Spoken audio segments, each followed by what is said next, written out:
Willow Creek Springs presents Healthy Living with your host, Joe Grumbine.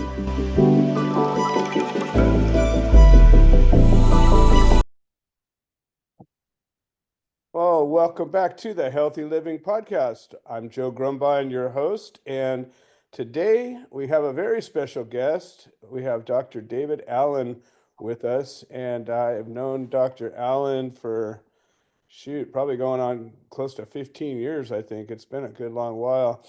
And Dr. Allen is a brilliant medicine man in his own right, but he's also an advocate for others in so many ways. And when you hear this guy talk, you're going to realize he's a brilliant man, and he's as so many brilliant people have experienced. He's gotten beaten down by forces that don't want his brilliance to shine too much. And there's so many things we can talk about. Figure we'll just get started and see where this conversation goes. My hope and expectation is that Dr. Allen will be back multiple times to talk about multiple things. Without any further ado, Dr. David Allen, how are you doing today? Morning, Joe. How you doing, my friend? I'm doing well. Above ground breathing and currently out of custody, as I like to say. Yeah, exactly. So I know that you and we go way back, and we have a lot of places where our lives have sort of become intertwined. But I like to give my guests an opportunity just to introduce themselves as they want to share. We live these complicated lives, and we don't necessarily want everybody to see everything, but sometimes we do. And this gives an opportunity for people that are interested in finding a pathway to a healthier life, finding solutions to their health problems, maybe finding people that have answers.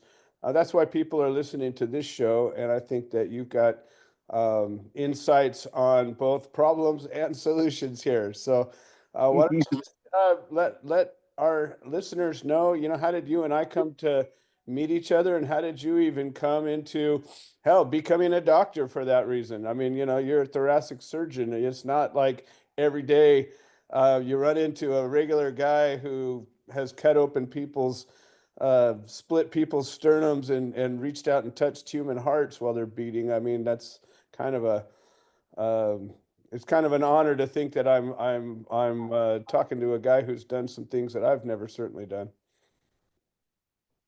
Well, you've done things I haven't done either, my friend. There you go. Because you're my hero. Oh, there we go. We're in the mutual admiration club. I love it. Yeah. So what got you into even medicine for that matter? I wanted to be my own boss because I didn't like authority. Okay. I We have still that in don't. common. Yeah, me too. We have that in common. And I was under the mistaken opinion that, oh man, being a heart surgeon, hell yeah, I'll be the top dog. It doesn't work that way.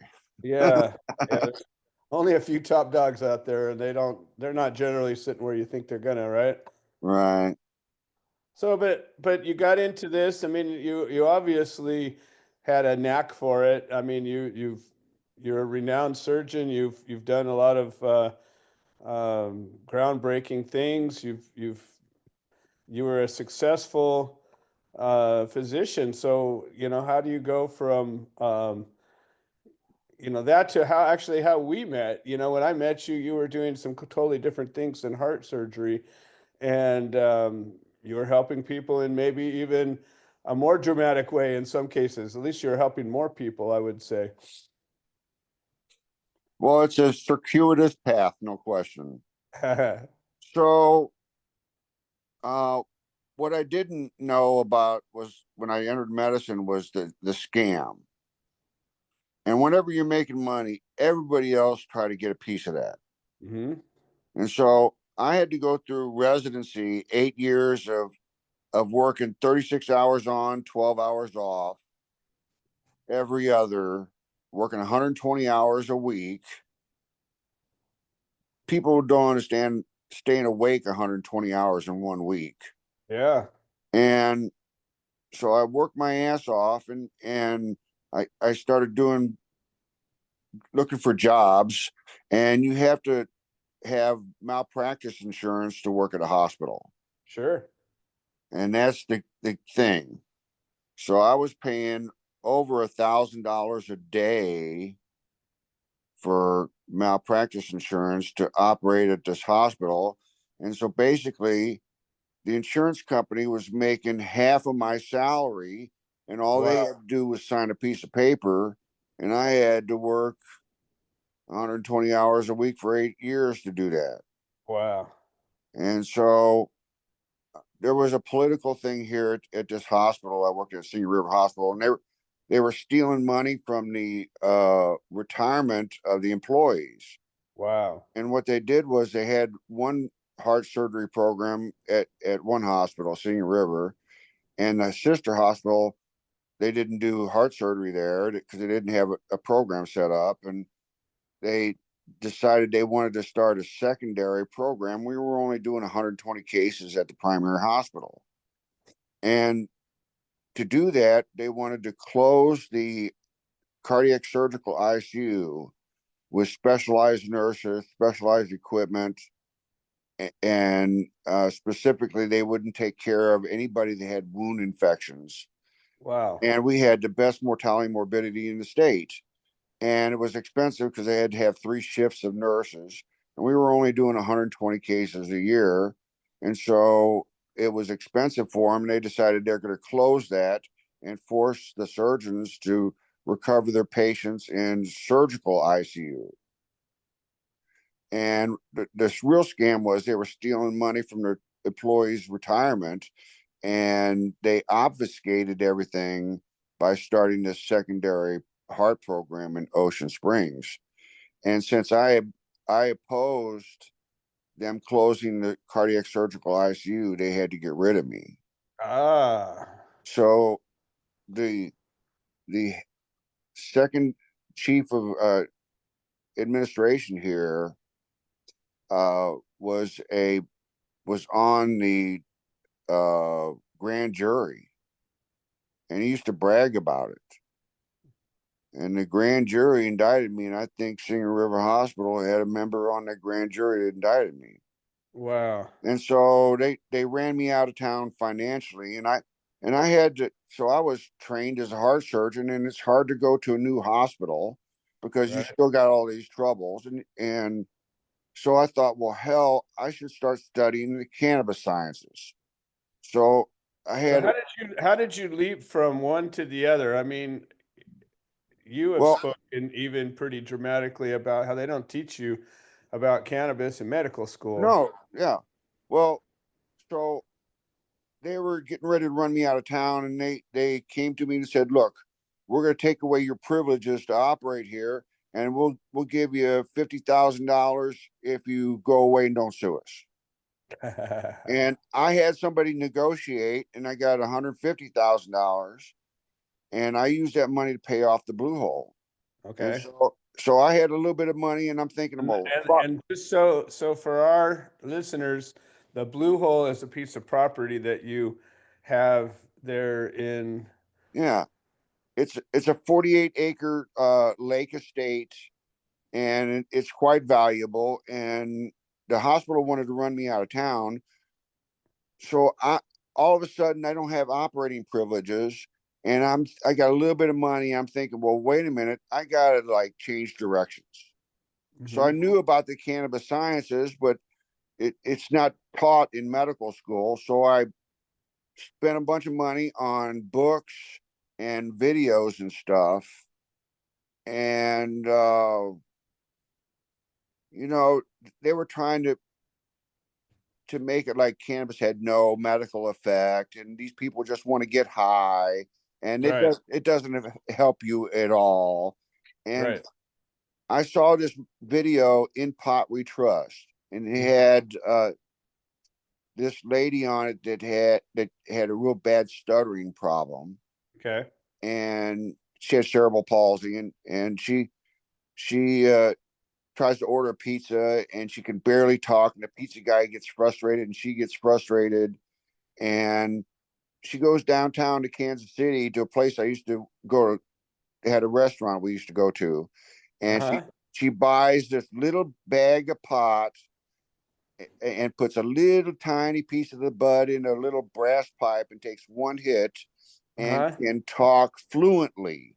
Wow. And I thought to myself, well, wait a minute, that's visual evidence that you can't deny. Right. You can't deny this visual evidence that this cannabis works. So I thought to myself, well, wait a minute. So I started educating myself in all of this, and they were allowing cannabis doctors to prescribe cannabis in California. So I applied for a medical license in California with plans on moving out there to start a cannabis practice. Okay. And my family thought I was crazy because, oh, you're giving up heart surgery to go sell pot. And that was the story that my family latched onto, and that was not it at all. Right. So and then while I was there, the Blue Hole got raided. My sister was living here, and I caught cannabis cases. They charged me with possession, although I was in California, for some pot they found here at my residence. My sister was living here.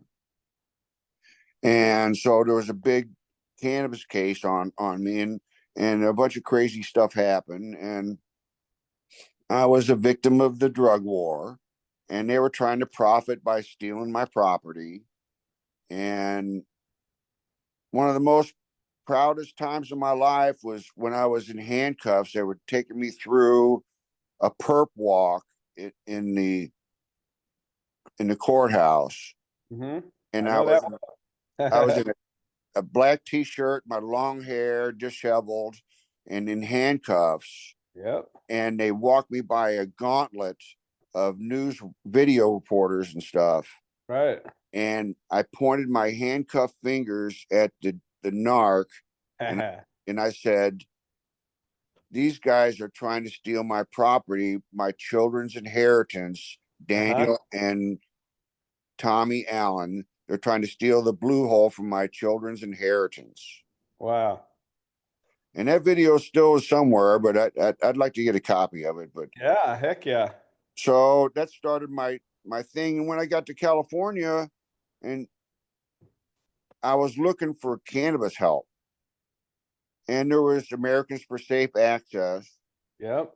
And I bought a hook, line, and sinker, and I thought they were saviors. Yep. And I met Don Duncan. Yeah, they had great marketing, and they did a little bit of good, I suppose. And they helped some people. They were a front. Yeah. And they weren't really cannabis activists. No. And I went there were cannabis activists in their group, but underneath it all, that's not what they were about. Exactly. That good description. And normal. And I contacted all those people and Students for Safe Access. What is there's SDS or something, I guess. Students for Sensible Drug Policy. Yeah. Exactly. Sensible Drug Policy. That's right. That's it. So I contacted everybody, and then I found out about you, the Human Solution. Yep. And it was just the Human Solution initially, and not the Human Solution International at first. Correct. And you were doing court support for people charged with cannabis crimes. And of all the people I contacted, you were the only person that was actually helping people charged with cannabis crimes. Imagine that. I got no help from Don Duncan or ASA or Normal or anybody else. Yep. And I was desperate, so I was contacting everybody. Uh-huh. And so I learned about going to court cases with these little red crosses and green bows on them. Yeah. And sometimes we would have 30, 40 people show up at a court case. Yeah, or more even, yeah. And this threw the prosecution off their game, because they're usually only just a prosecution and the bailiff, and that's it, and maybe one person from the family charged. Right. and we would show up with 40 people, and it had an effect on the jury and the prosecution. Had an effect on everything we came near. Yeah. And I started doing expert testimony because I knew a little bit about cannabis. Right. And so one time I had these two young people charged with trafficking 55 pounds. Yeah. And I'm expert witness and I'm testifying. And the prosecutor points at me, says, "Well, Dr. Allen, isn't it true that you're being paid for this testimony?" And I said, "No, sir. The only person that's making money on this case is you, my friend." And they won the case. Nice. Nice. Well, and that's powerful. This is a part of my life and my world that I haven't spent a lot of time on this show because there's so many things to talk about. I figure we'll always get to it eventually.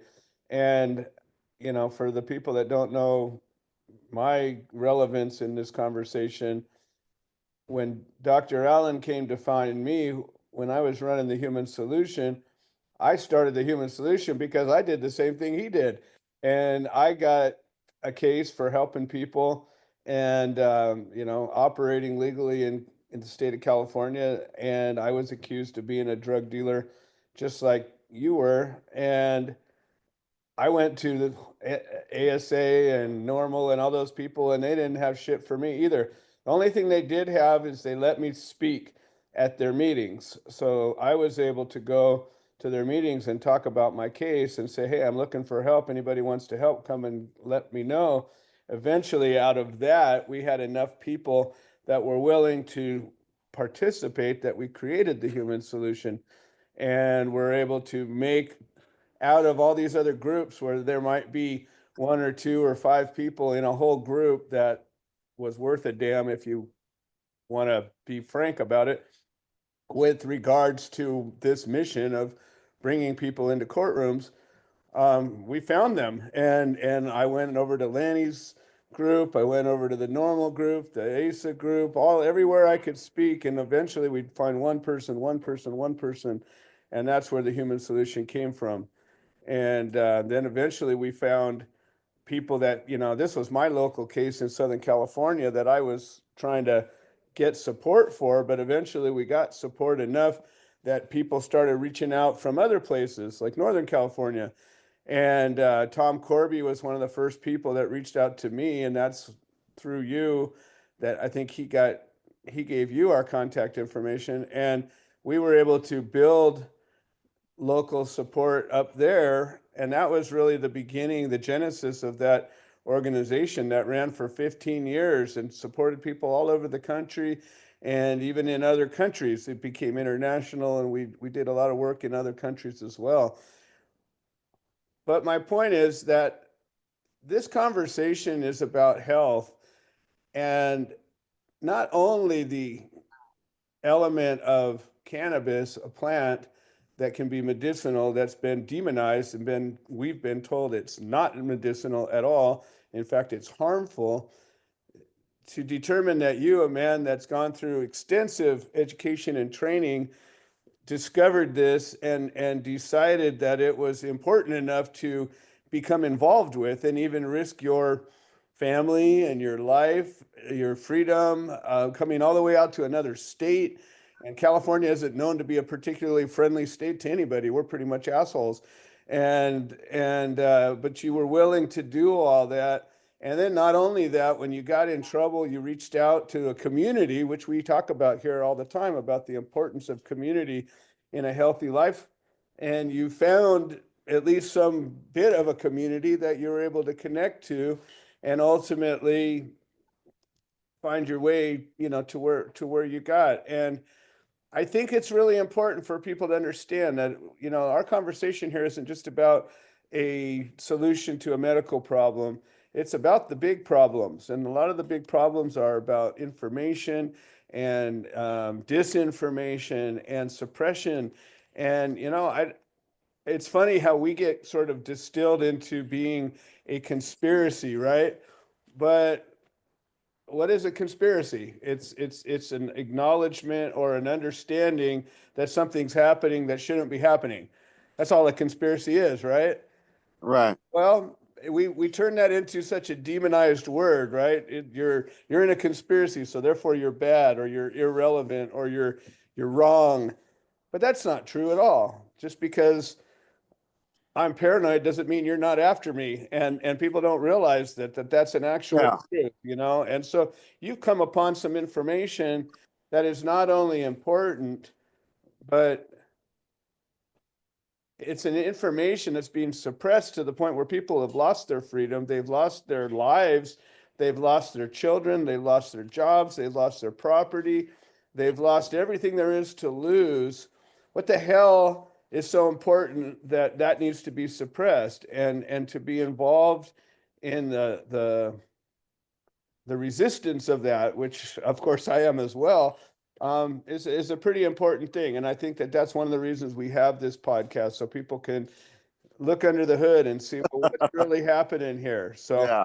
anyways, I'm really pleased and proud that you were able to enter that arena, because I've sat in courtrooms with you in several states in different jurisdictions, in federal court, state court, family court.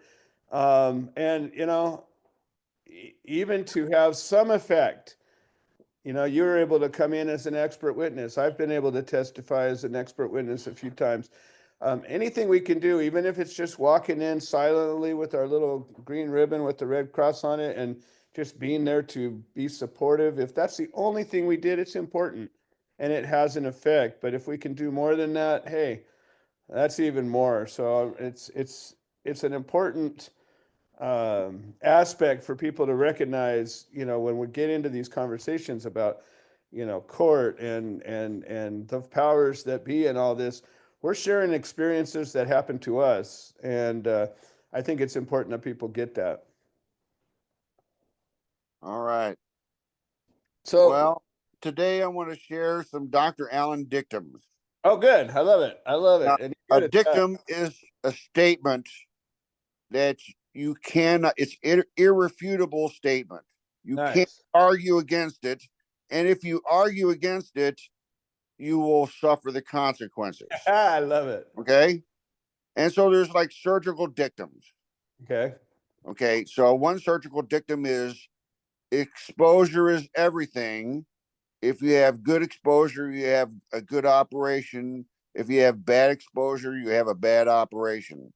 That's a dictum that you can't argue against. All right. Okay.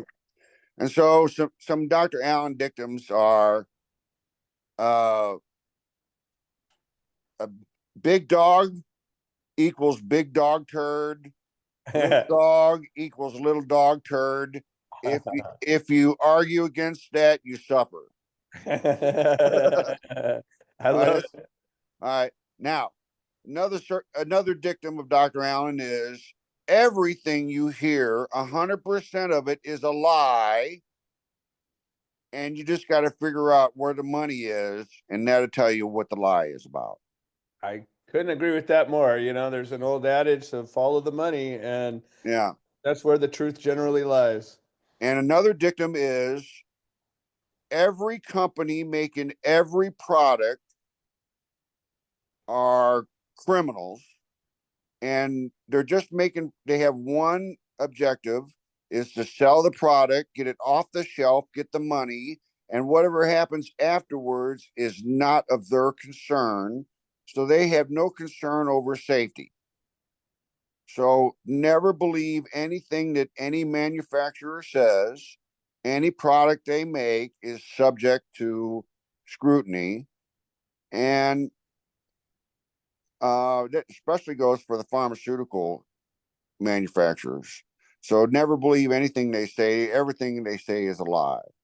And I would add to that as a policy of don't believe it, I think that's powerful, because you're not just accepting something somebody says, but as a manufacturer that actually does care about people and what they do, I say that there are some companies that actually make products that actually want to make a difference in the world, but don't assume that. And I think if you Exactly. if you assume that, even if they say they do, even if they have, Yes. whatever, still assume. Don't assume that the Yeah. perfume that you wear Mhm. has been tested to see if it causes leukemia Exactly. or anything else, Yep. because they're interested in selling the perfume primarily, and Mhm. anything else is of secondary interest. And generally speaking, that is true. And you may find, yeah, an amazing company that does some things, but they'll probably be a very small Yeah. company, and they're probably not out there advertising. They're probably just doing some good work.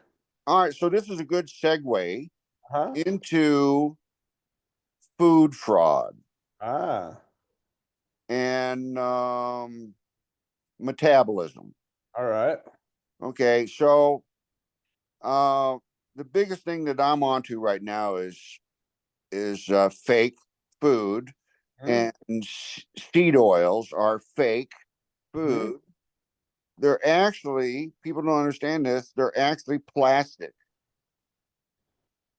And so seed oils are polyunsaturated fats. And what that means is they have a bunch of sites that are not saturated with stuff they're bound to. And so that means they're very reactive, they're unstable. Saturated fats are stable, unsaturated fats are unstable. And Right. so, and what they do is they bind to stuff, and they bind to each other. Right. They what they call it polymerize, Mhm. and people don't understand what that is. And there's a whole bunch of polymers. So sugar is a monomer. It's a single molecule, six carbon substance, and you can get sugars to attach together, and they become starches. Mhm. So starch is actually a polymer. Right. But we have enzymes that can break this polymer down and break it into sugar, and we can metabolize the sugar, and it helps us actually. Right. Gives us fuel. But seed oils, um, what they do is they're causing a lot of troubles, and they polymerize too, especially when they heat them. But even unheated seed oils are dangerous. And so what happens is when you heat them to high temperatures, they polymerize, and these seed oils have a substance called linoleic acid. Mhm. And people have probably heard of linoleum. Sure. That's how they make linoleic acid. Linoleum. So when you're eating corn oil, 100% pure corn oil, or canola oil, all these oils, they polymerize. And so basically, you're eating plastic, and you can't metabolize plastic because you don't have the enzymes to do it. So what it happens is it stores this unusable substance in your cells and pushes out other fats and other things. So your cells become a dump site for this plastic that companies are feeding us. They tricked us. And so really the only oils that you can eat that are not harmful are animal fats, like uh lard and butter and tallow. And What about like olive oil? It's not a uh, seed oil, it's a fruit oil. it actually is, but olive oil has probably the least amount of linoleic acid, and it's one of the safer ones. But then they sell olive oil that's contaminated with canola oil, Exactly. and people don't know what canola oil is. You know what? That's rapeseed. Rapeseed. And Yep. they had to make a name because they knew that if they tried to sell it as rapeseed oil, that wouldn't Right. be popular. Nobody be buying the rapeseed. So Yeah. so they sold it as canola oil, and it's actually machine oil, Yeah. and it polymerizes into linoleum. So don't eat linoleum. Exactly. And that's the thing too, is people believe what they see. And so even with olive oil that's good, maybe a good brand makes it, they generally have multiple grades of it, and Yeah, usually the low grade olive oil, like you say, it's mixed with other things, and they don't tell you, yeah, or they might say in teeny little letters, "Oh, may contain other things," but exactly. it'll if it says may, it does, and if it says natural, it doesn't mean shit. And Right. those are tricks that people, these companies use to make you feel like, oh yeah, it's good, it's natural. Well, what does natural mean? It just means that it came out of the earth. Well, everything came out of the earth because that's where we Right. live. So don't eat French fries. Don't eat any chips of any kind. Anything that's fried, and so fried foods are not bad for you. Foods fried in seed oils are bad for you. Right. So if you get chicken that's fried in lard, it's probably not near as bad for you as just a pile of French fries. Right. No, that's the thing, that if people realize the history of nutritional information, back in the 50s, right after we got out of World War II, these companies came in, and these grain companies, and they're growing all this corn and all this these different grains, and Cottonseed oil. seeds, and they realized, they discovered, I don't know, it was through military or through some development, that they could um, brominate or put these different molecules and stabilize these oils that were not stable before. And so, the difference is, like you said, a saturated oil is like, it's solid at room temperature, or when it gets a little cool, it's solid. That shows you it's stable. It's not moving around doing anything. Where these oils that are liquid at all temperatures, they're the ones that break down and go rancid and have all kinds of problems. And they Right. also, not in addition to what you're talking about, having these compounds that are toxic, but they found a way to stabilize these oils by adding a molecule and saturating those open ends, which caused it to be, now you can store it. Before, they couldn't store corn oil because it went bad so fast. But once they learned it, I think it's hydrogenated is what they do. They brominate and hydrogenate. They fill those little openings with these other molecules, and it makes it be shelf stable, but it doesn't make it good for you. It just means it'll sit in a bottle Exactly. without going bad. And that's what we So got. this is a food conspiracy against us. Yeah, we got tricked so they could sell all that oil. Sell And plastic to us. yep, exactly. So Yeah. that's important to understand. And you can study nutritional information, and that information has now come out where people know that at that point, somewhere in the 50s, when they came up with this food pyramid, which has, been subsequently flipped upside down for the most part, and they were telling you, eat this and not that, and this is good for you and that's not good for you, Right. and they were just, Here, it was all wrong, all of it. here, have some oleo. Yeah, exactly. Oh, I can't believe it's not butter. It's not. Exactly. It's not. Yeah, and you shouldn't eat it. Yeah, that's like the I margarine. thought it was a booger, but it's not.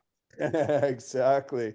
Well, and that's important because, we got sold this bill of goods. Oh, fat is bad, and, grains are good, and people didn't realize that, grains cause all these other problems, these gut problems, and fats are energy. If you just got to get the good fats, the right fats, and your Right. body's very good at processing fats if you get the right ones. And All right. I want to talk about metabolism now just a little right, bit because we're yeah. touching that.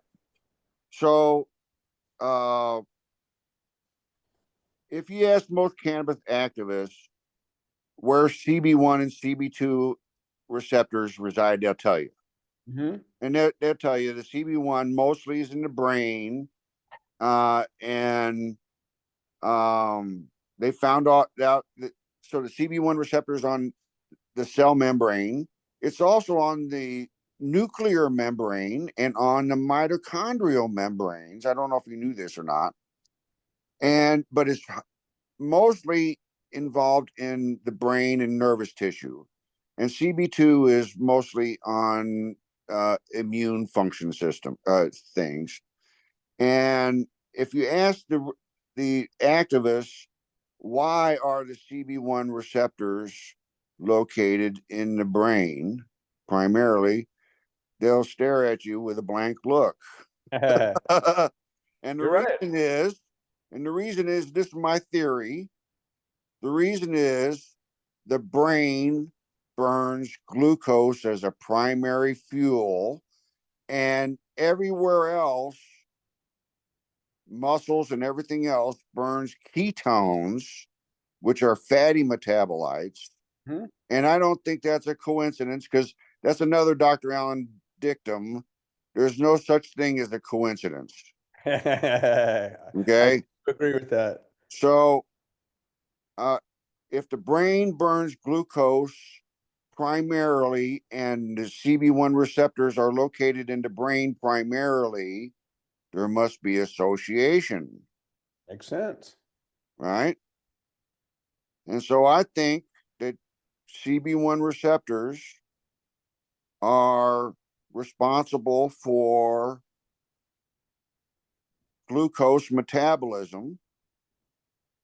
And since cell division is driven by glucose metabolism and not fatty metabolites, so cell division is is associated with glucose metabolism.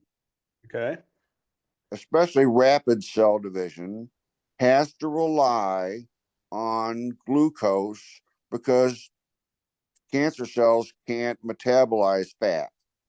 Not very well. They can metabolize proteins better than fat. Right. Now, so there is another substance that cancers metabolize. Do you know what that is? Glycogen? Well, glycogen breaks down to sugar, but glutamate. Okay. And so monosodium glutamate is a feeder for cancer cells. Okay. And that's used as a seasoning for a lot of different foods, quote, foods. As Chinese foods and Japanese foods, you see a Yeah. lot of SG Very in common. Yeah. those foods. And so I'm absolutely sure that cancer relies on its metabolism to divide. And so using things that start apoptosis, Mm-hmm. like cannabis oil, CBD, Yeah. initiates apoptosis. Exactly. And starving the cancers of sugar and glutamate are especially important. Agreed. Yeah.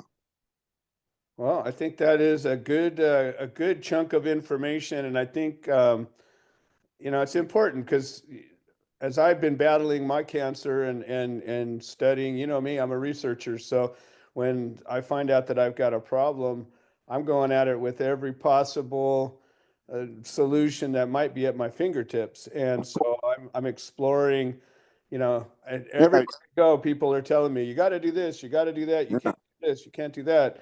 And I Yeah. go in deep and I'm exploring Yeah. all these things. And so I appreciate your input, and I agree with, the vast majority of what you're saying.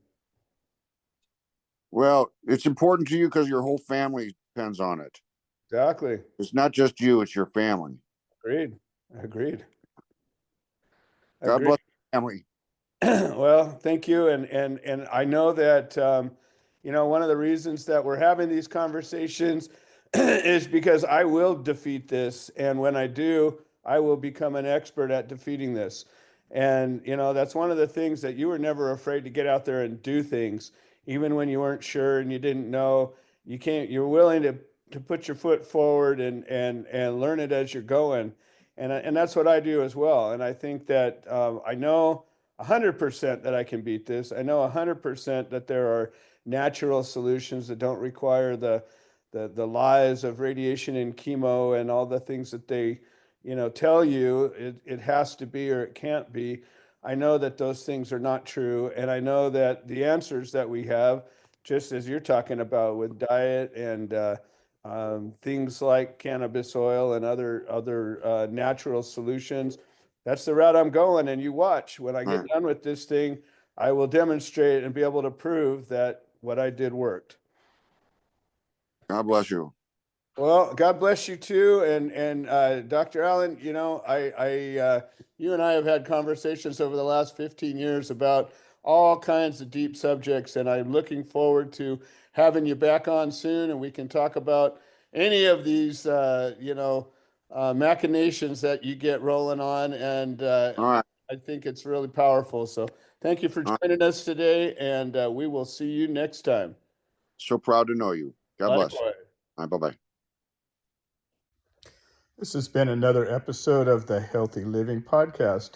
We produce this show so that people can share their stories, people that have overcome obstacles, people that are undergoing obstacles. We're building a community of health-minded individuals. If you're interested in supporting the show, please leave a review on the platform you're listening to it on. If you are interested in becoming a guest, please send an email to itsjoegrumbine@gmail.com, or you can send a note into the notes section of the podcast. All right. Well, thank you for supporting this show, and we hope you've enjoyed it.